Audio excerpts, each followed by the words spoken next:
그러니까 다시 말하면 정책을 시행할 때 어떤 이념이나 이런 것들에 의해서 정책을 시행하는 것이 아니라 이 정책이 얼마나 효과적으로 추진될 수 있는지, 효과를 볼 수 있는지를 확인해 보고 정책을 시행하자는 건데, 지금 갈등이 굉장히 많습니다, 사실. 저는 이제 증거 기반 갈등 조정이 필요하다고 봅니다. 그러니까 지금 너무 감정에 치우친 어떤 사회적 합의를 이루려고 하다 보니까 갑자기 될 듯 하다가 어떤 일이 발생하게 되면 모든 게 다 무효화되는 일이 발생하거든요. 근데 갈등 조정도 분명히 증거에 기반해야 되고 사실에 기반해야 됩니다. 그 정책과 관련해서도 좀 일반적인 시각과는 좀 예. 이게 좀 다른 퍼스펙티브를 좀 주신다는 얘기를 들어서 제가 좀 보통은 우리가 그래서 열심히 하자. 그리고 우리가 4차 산업혁명이 되면 이제 산업 구조가 완전히 바뀌고 그러니까 그러면 이제 그 피해를 보시는 분들을 뭐 어떻게 잘 보상을 하고 그러고 갈 거냐 뭐 이런 거에 이제 논의가 집중되는데 그게 전체 스토리만 그것만이 전체 스토리는 아니라고 아까 이제 저희 그 준비하기 전에 이제 네. 말씀하셨는데 사실 여기 김지혜 님도 고령화 시대인데, 그러니까 진짜 진정한 범용 기술이라고 하면 기술에서 소외된 사람들을 같이 그렇죠. 끌고 항상 가, 그게 예. 이제 그 다음 네. 내용이 되고 그래야 그러다 되는 거 보니까 아니냐. 우리가 막 적극적으로 앞에 나가기가 힘들다. 음. 그러고 이제 지난번에 조신 교수님 나올 때처럼 우리가 갈등, 그 음. 이해관계 부딪힘 이런 것들을 참 극복하기가 어렵다. 네. 이런 얘기가 자연스럽게 따라오게 맞아요. 되는데 네. 그 부분에 대해서 좀 그 교수님 생각은 어떠신지. 좀. 누구나 다 일단 제도를 개선하고 뭐 규제를 개선해서 좀 대비를 해야 된다 하는 부분에 대해서는 동의를 합니다. 근데 이제 지금 전반적으로 벌어지는 상황을 보면 약간 공포 마케팅을 하는 것 같아요. 네. 그러니까 4차 산업혁명이 이루어지면 모든 일자리가 없어지고 불평등은 심해지고 뭐 이런 식의 이런 식의 어떤 생각들을 전달을 하고 그에 굉장히 따라서 지배적이죠, 예, 그런 그렇죠. 얘기들이. 그리고 굉장히 네. 정책들을 그에 관련돼서 성급하게 내놓는 거. 음.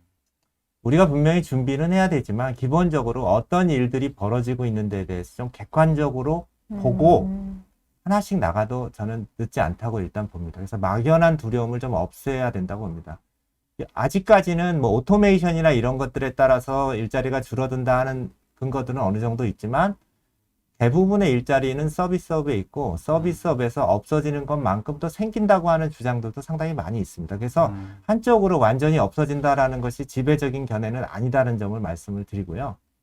오히려 그보다는 일자리가 변화하고 있는 게 더 큽니다. 그러니까 예를 들면 지리적으로 어떤 지역에서는 일자리가 없어지고 어떤 지역에서는 일자리가 새로 생기고요.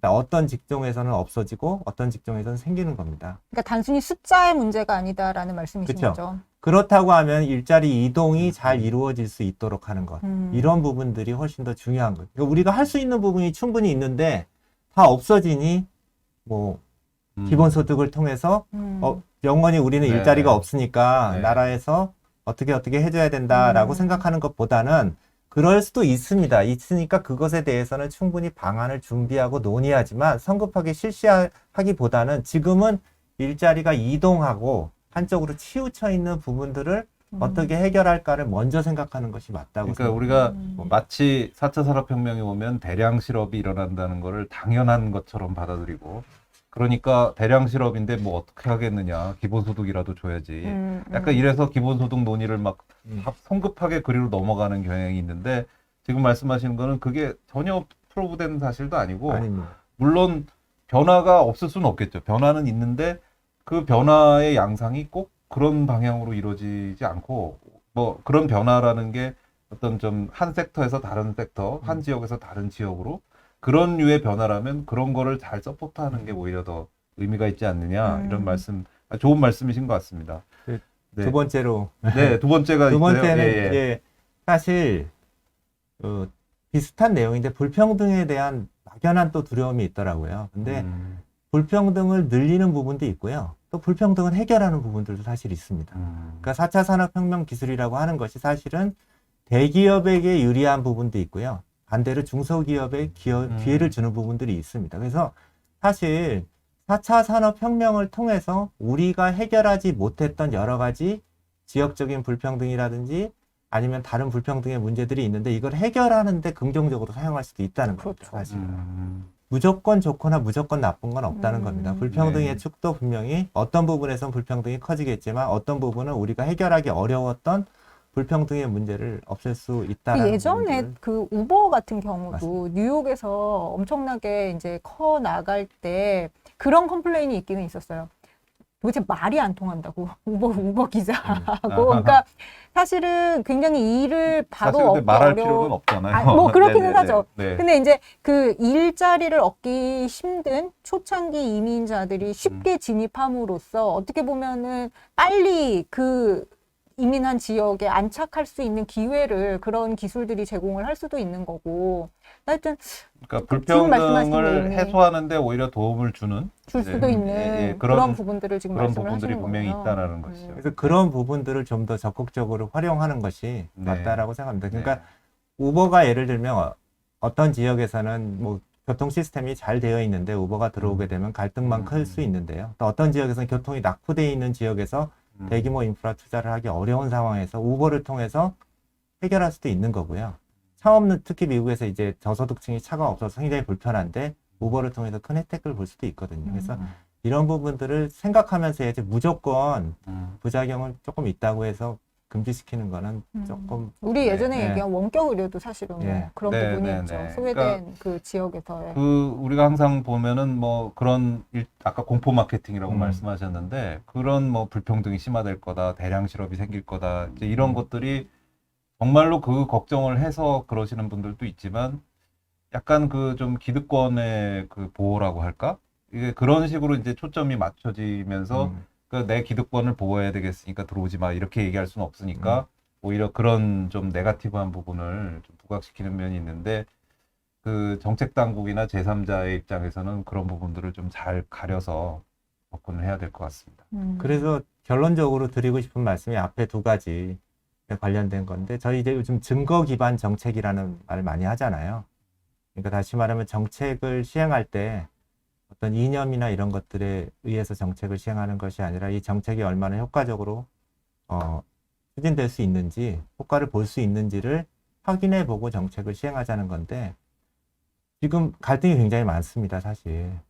저는 이제 증거 기반 갈등 조정이 필요하다고 봅니다. 그러니까 지금 너무 감정에 치우친 어떤 사회적 합의를 이루려고 하다 보니까 갑자기 될 듯 하다가 어떤 일이 발생하게 되면 모든 게 다 무효화되는 일이 발생하거든요. 근데 갈등 조정도 분명히 증거에 기반해야 되고 사실에 기반해야 됩니다. 근데 갈등에 관한 문제에 대해서는 모두 다 약간 나 몰라라 하는 처지인 것 같아요. 이게 아까 말씀도 드렸지만 저는 2001년도에 이제 박사학위를 했고요. 그때 이제 정보통신 기술이 생산성과 고용에 미치는 영향에 대해서 논문을 썼어요.